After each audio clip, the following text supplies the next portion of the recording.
कार्यवाहक अध्यक्ष जी आज की अध्यक्षता कर रहे माननीय बादल सिंह बौद्ध साहब से अनुरोध करता हूं आप आए और अपने अध्यक्षीय उद्बोधन रखें। माननीय बादल सिंह बौद्ध साहब। मेरी आवाज साफ आ रही है? जी जी सर, क्लियर जी।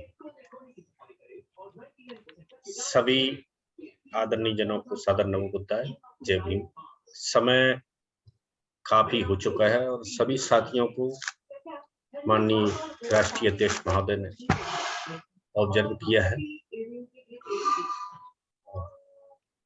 हर बुद्धिमान साथी का कहने का अंदाज, देखने का अंदाज और समझने का अंदाज अलग अलग है और सभी के अंदाजों का सारांश ये है कि राष्ट्रीय बौद्ध महासभा की सफलता सभी साथियों को स्वीकार है और जो समीक्षा में बातें निकल के आई हैं, कुछ सुझाव भी आए, उन सुझावों को भी हम धीरे धीरे करते जाएंगे। और जम्मू कश्मीर से माननीय बनगोत्रा साहब के द्वारा राष्ट्रीय कार्यालय के लिए जो उन्होंने घोषणा की थी, उसकी 50,000 की राशि आरबीएम के खाते में जमा कर दी गई है। तो आरबीएम की तरफ से उनको बहुत बहुत बधाई। अन्य साथियों के द्वारा की गई घोषणा की राशि भी हमें शीघ्र प्राप्त होगी, ऐसा उन्होंने कमिटमेंट किया है और कमिटमेंट के आधार पर हम सेंट्रल ऑफिस को शीघ्र बनाएंगे। और भी विचार आए हैं, उनको भी हम रखेंगे। आज की मीटिंग का जो मुझे साहब के द्वारा अध्यक्षीय कार्य के लिए आदेशित किया गया है, वैसे तो साहब को ही अध्यक्षता करनी थी, लेकिन मुझे आदेशित किया गया है, तो मैं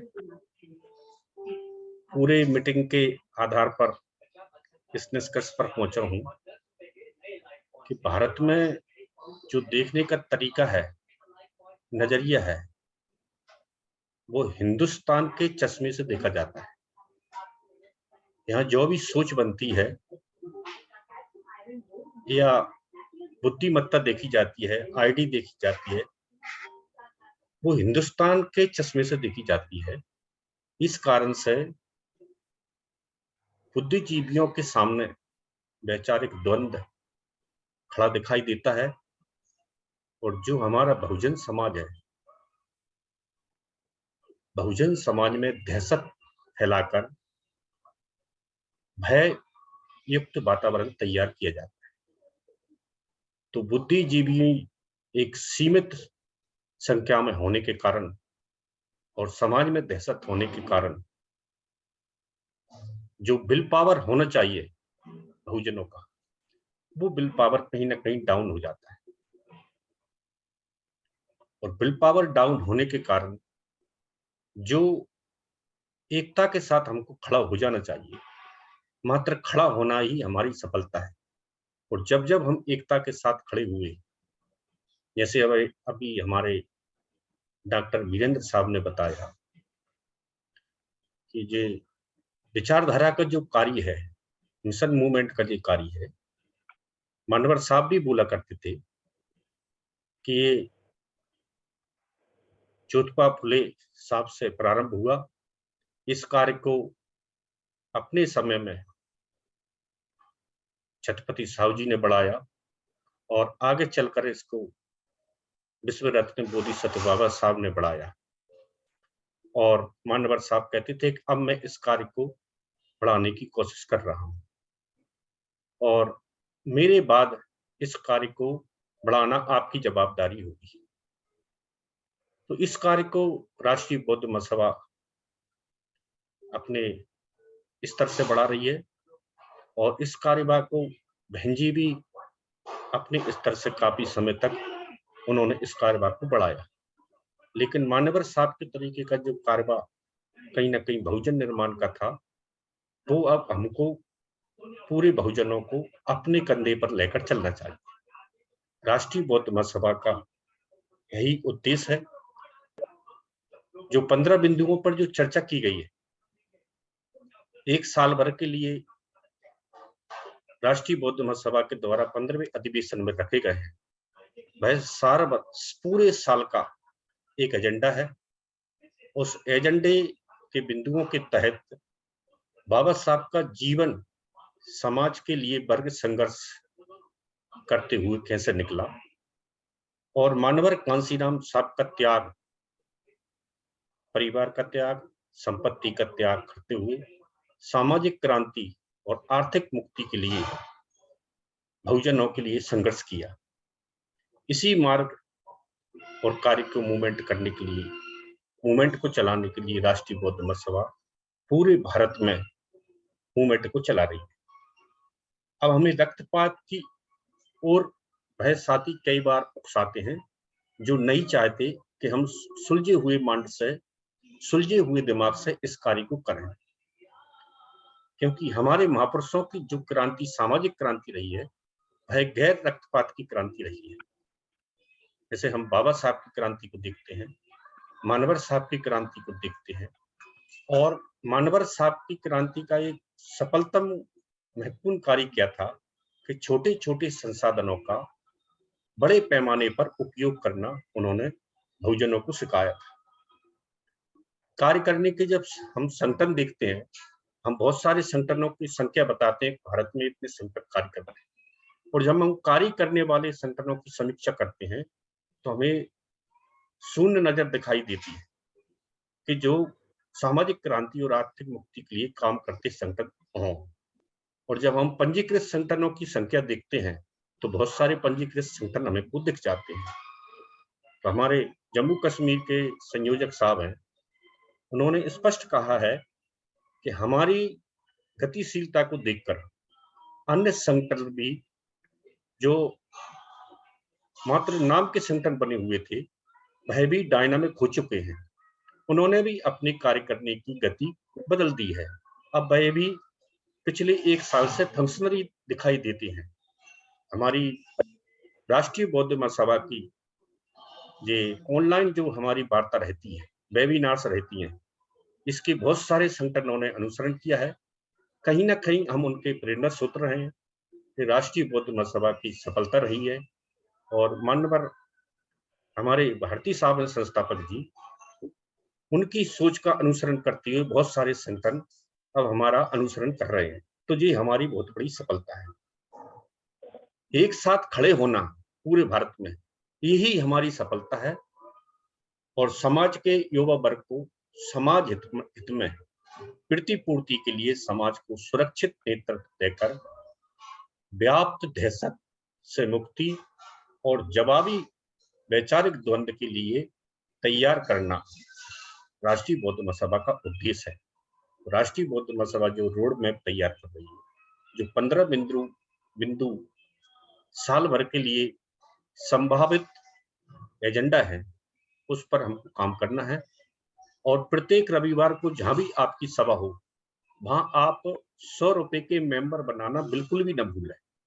जितने मेंबर आपके बनते जाएंगे, उतनी सफलता आपको दिखती जाएगी। प्रत्येक रविवार को अगर हम 7 या 8 या 10 भी मेंबर बनाते हैं, तो अभी हमारा जो 20-25 राज्यों में कार्य चल रहा है, एक प्रदेश संयोजक अगर एक सप्ताह में 10 ही सदस्य हम बनाते जाते हैं नए नए लोगों को, तो हमारे बहुत सारे सदस्य भी होंगे, जिससे हमारा सेंट्रल ऑफिस भी चलेगा, और समय समय पर नए नए बहुत सारे साथियों के सुझाव आते हैं कि हमारे पास छोटे छोटे स्टिकर्स होने चाहिए, राष्ट्रीय बौद्ध महासभा के छोटे छोटे फोल्डर्स होने चाहिए, छोटे छोटे हैंडबिल्स होने चाहिए। हम कहीं भी जाएं तो हमेशा हमारे पर्स में छोटे छोटे स्टिकर, जो बुद्ध एंड धम्मा के कुछ वाक्य हों, कुछ मानवर साहब के कोटेशन हो, कुछ बुद्धिज्म के कोटेशन हो, ये हमारे पास हमेशा होने चाहिए। और जहां भी हमारे विचारधारा का व्यक्ति दिखे, उनको हम स्टिकर और ये बातें हमारे बुद्धिज्म की और राष्ट्रीय बौद्ध महासभा के उद्देश्य हम हमारे साथियों तक पहुंचाएं। और वैचारिक द्वंद्व के तहत जो हम काम कर रहे हैं, तो ये मत समझना कि हमको कोई बात नहीं कर रहा है, हमको बहुत अच्छे तरीके से बात किया जा रहा है, और हमें काउंटर करने के लिए कहीं ना कहीं हमारे जैसे लोगों को खड़ा किया जा रहा है। इसके उदाहरण पिछले 2-3 महीने में हमको पूरे भारत में दिखाई दे रहे हैं। जो हमने सांची में अप्रैल और मई में कार्यक्रम किया था, उसकी बौखलाहट के चलते आज भारत के बड़े-बड़े जो मेट्रो सिटियां हैं, वहां हमारे जैसे सांची के कार्यक्रम की जीरोक्स तैयार करके उस हमारे मूवमेंट को कहीं ना कहीं ऐसा प्लेटफॉर्म तैयार किया जा रहा है कि राष्ट्रीय बौद्ध महासभा का कार्य कम दिखाई दे। लेकिन आपकी सफलता इसी में है कि हम सब एक साथ पूरे भारत में खड़े रहें, और खड़े रहना ही हमारी सफलता है। मानवर साहब के साथ साथी खड़े हुए थे, तो उसका परिणाम ये आया, वो सब हम जानते हैं। उत्तर प्रदेश से पूरे भारत में एक साथ खड़े होने का क्या नतीजा था। तो राष्ट्रीय बौद्ध महासभा का और भारती जी का यही उद्देश्य है कि हम एक साथ खड़े हों, और लगातार भारत में ही नहीं, आपकी योग्यता को विदेश में जाकर भी भारती जी ने परखा है, उसका अवलोकन किया है, और अवलोकन के आधार पर अब जो हम पार्लियामेंट बनाएंगे आरबीएम का, उस पार्लियामेंट में और बहुत सारे निर्णय लिए जाएंगे। जो भी साथियों के सुझाव आए हुए हैं, उन सुझावों को भी हम पार्लियामेंट्री बोर्ड में रखेंगे, और जैसे जैसे हमारा काम बढ़ता जाएगा, हम आईटी सेल भी पूरे भारत में बनाएंगे, पूरे यात्राओं का वृत्तांत भी रखेंगे, पूरे लेखा जोखा भी रखेंगे, और सेंट्रल ऑफिस जब हमारा बन जाएगा तो फिर वहां हमारे कुछ पेड और वेतनभोगी कर्मचारी भी काम करेंगे। यहाँ परफेक्ट आईटी सेल के साथी होंगे, फुल टाइमर काम करने वाले लोग होंगे, और ये सब काम हमारा एक साथ खड़े होकर ही चलना है, एक साथ खड़े होकर रहना है। और दिमाग जब सेंटर से जो आइडिया दिए जाएंगे, उस आइडिया को हमको फॉलो करना है। अगर किसी भी बात को समझने में दिक्कत होती है, तो प्रति माह जो बैठक होती है, उस दिक्कत को हम सुलझा लेंगे, और सुलझाते हुए इस कार्य को सुलझे हुए दिमाग से, जैसे मानवर साहब कहते थे कि सुलझे हुए लोग ही सुलझे हुए काम कर सकते हैं, उलझे हुए लोग कभी सुलझे हुए काम नहीं कर सकते। तो किसी भी बिंदुओं पर हम आपस में न उलझें। उलझने जैसे कोई अगर साथी प्रयास करें, तो उनसे निवेदन करें कि जो भी आपके डाउट हैं, प्रदेश अध्यक्ष जी से पूछें, महासचिव जी से पूछें, और राष्ट्रीय अध्यक्ष जी से पूछें, और मुझसे भी पूछें। लेकिन जहां तक हो वहां तक हम किसी भी प्रकार के संगठन के बारे में ऐसी एनर्जी न डालें जो नेगेटिविटी की ओर जाए। हमेशा पॉजिटिव सोच रखें, पॉजिटिव सोच के साथ कार्य करते रहें। इसी का सफलता है, इसी का राज्य है कि आज हम पूरे भारत में राष्ट्रीय बौद्ध महासभा एक अलग पहचान बनाए हुए हैं, गैर विवादित पहचान है। आज तक 15 सालों तक राष्ट्रीय बौद्ध महासभा में कोई विवाद नहीं है। ये आप सबकी सफलता है, और ये मैंने आज समय को देखते हुए अपनी बात को खत्म कर दिया है। मैं संचालक जी से निवेदन चाहता हूं कि कुछ मेरा समय जो शेष है, वो हमारे साहब को कंक्लूड करने के लिए दें। माननीय संचालक जी, जय भीम, नमो। जय भीम, नवोदय साहब। आपने बहुत ही सरल और संक्षिप्त अपनी बात रखी, और